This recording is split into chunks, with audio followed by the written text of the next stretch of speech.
By September 1944, the Allied High Command was intoxicated by the scent of a dying Reich.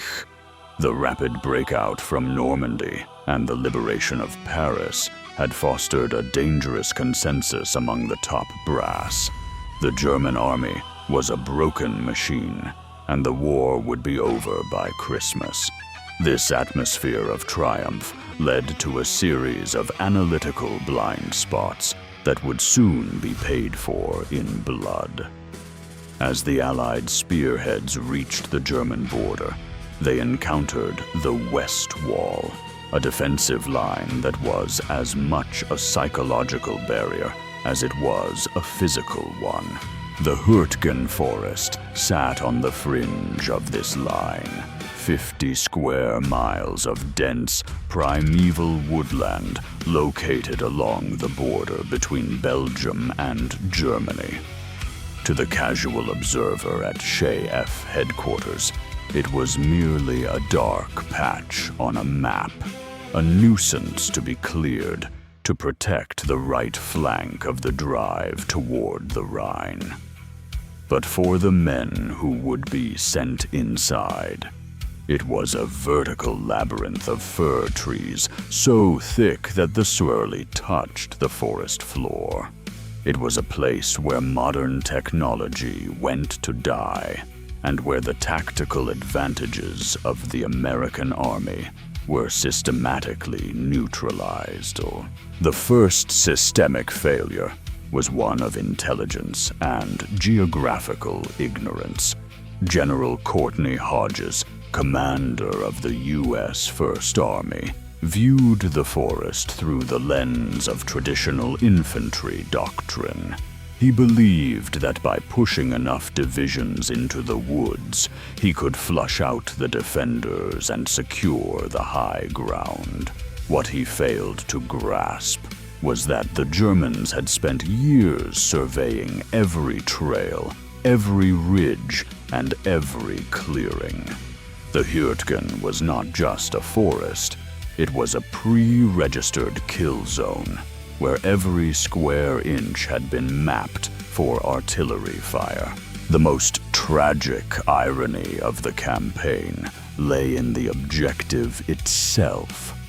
The Americans fought for the forest to prevent the Germans from counterattacking their flank, but the true strategic prize was several miles beyond the trees: the Rur River dams. If the Germans blew these dams, they could flood the valley below, trapping any Allied force that had crossed the river. Yet, for the first 2 months of the campaign, the American command barely acknowledged the dams existed.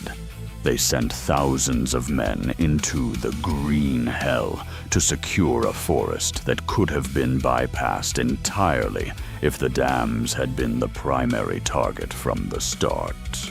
There was no overhead cover strong enough to stop the descent of the forest itself.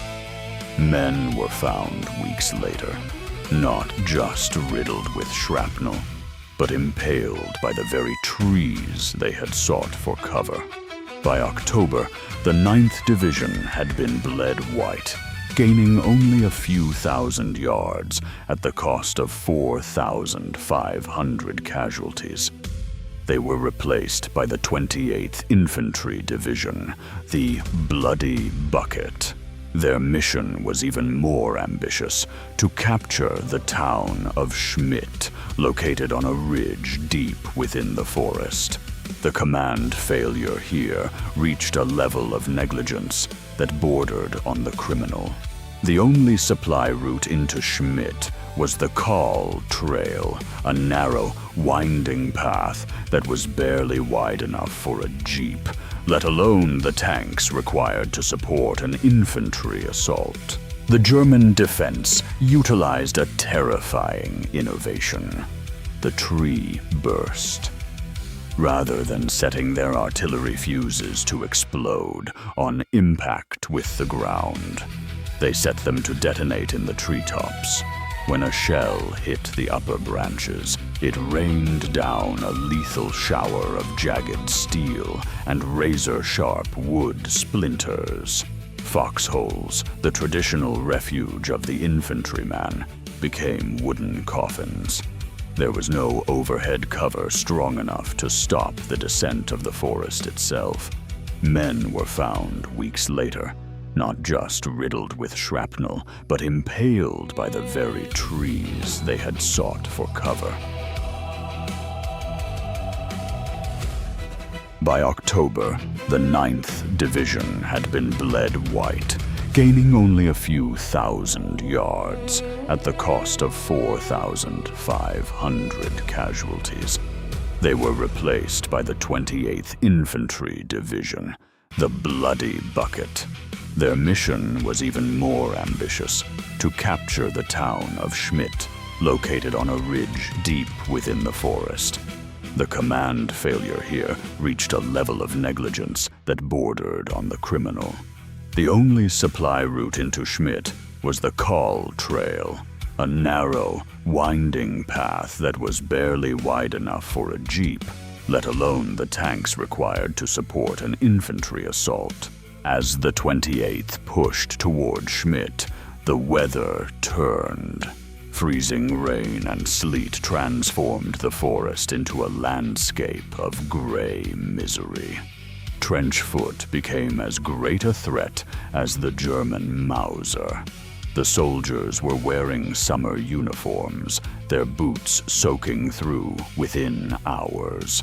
In these conditions, the systemic failure of the American logistical tail became apparent. Replacements were being funneled into the line with less than a week of combat training. These green boys were often dead or wounded before they even learned the names of their squad leaders. The disaster at the Call Trail remains one of the most harrowing episodes in American military history. Tanks attempting to navigate the trail slid off the muddy embankments, blocking the path for ambulances and ammunition trucks. The infantry in Schmidt found themselves isolated on a ridge, facing a ferocious German counterattack supported by Panther tanks. Without their own armor or anti-tank guns, the Americans were systematically hunted through the ruins of the town. The retreat was a panicked scramble through the woods, with men dying of exhaustion and exposure in the freezing mud. Amidst this systemic collapse, unsung heroes emerged in the shadows of the firs. The combat medics of the 28th Division performed miracles in the mud, often crawling through minefields to reach the wounded. At the stone bridge over the Rur River, a temporary truce was negotiated by a German doctor and American medics to allow both sides to evacuate their dying. For a few brief hours, the killing stopped as men who had been trying to annihilate each other shared cigarettes and carried stretchers. It was a fleeting moment of humanity in a campaign defined by its absence. The German defense was anchored by the Shoe Mine, a small, wooden-boxed explosive that was nearly impossible to detect with magnetic sweepers. It was designed not to kill, but to maim. A soldier stepping on one would lose a foot or a leg. The German logic was cold and effective. A dead man requires no resources, but a wounded man requires 4 others to carry him and a massive medical infrastructure to treat him. The Hürtgen became a landscape of screams as the sound of a mine detonating was followed by the desperate cries for a medic that often lured more men into the minefield. By November, The First Army finally realized the importance of the Rur dams, but by then, the German army had used the delay to prepare for their final gamble, the Ardennes offensive. The Hürtgen had served its purpose for the Wehrmacht. It had consumed 5 American divisions and delayed the Allied advance for 3 months. The cost for the United States was staggering. 33,000 casualties in a forest that most generals later admitted should have been avoided. It was a victory of attrition for a German army that was supposed to be on its knees.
Intoxicated by the scent of a dying Reich, they predicted the end by the Christmas light.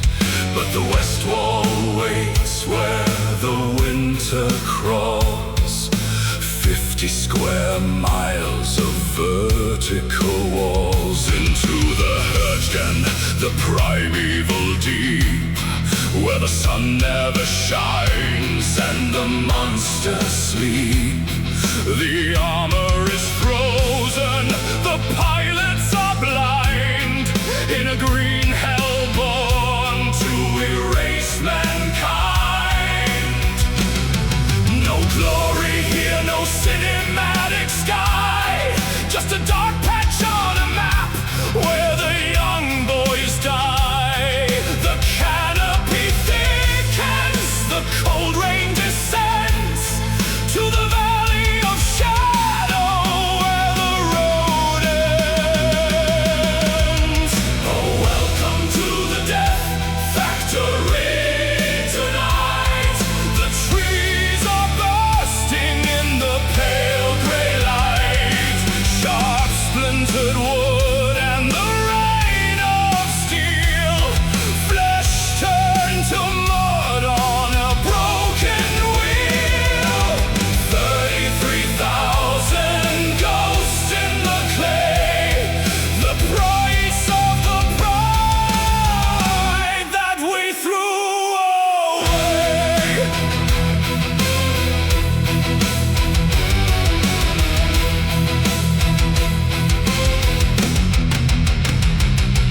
On the narrow tracks of the deadly Cal Trail, the metal is sliding, the medicine fails. The shoe mine is waiting under the snow to shatter the bone with a silent blow. A landscape of screams in the freezing mist, where the names of the dead are a endless list. A fleeting truce at the Stone River Bridge before the white terror reclaims the ridge.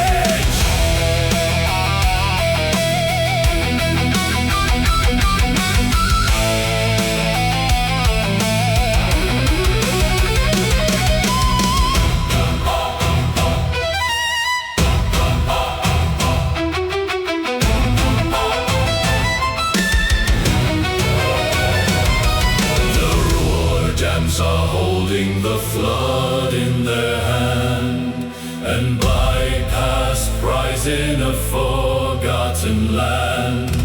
Persistent tragedy, sovereign decay. Oh, welcome to the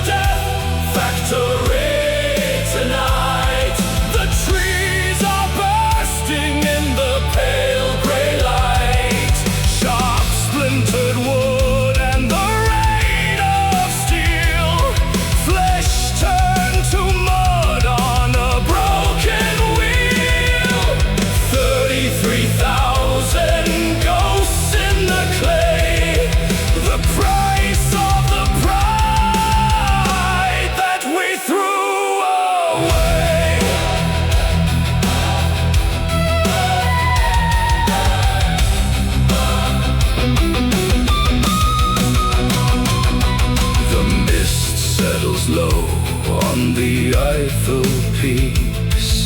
The rusted iron in the silence speaks. No triumph of strategy, just bone and stone.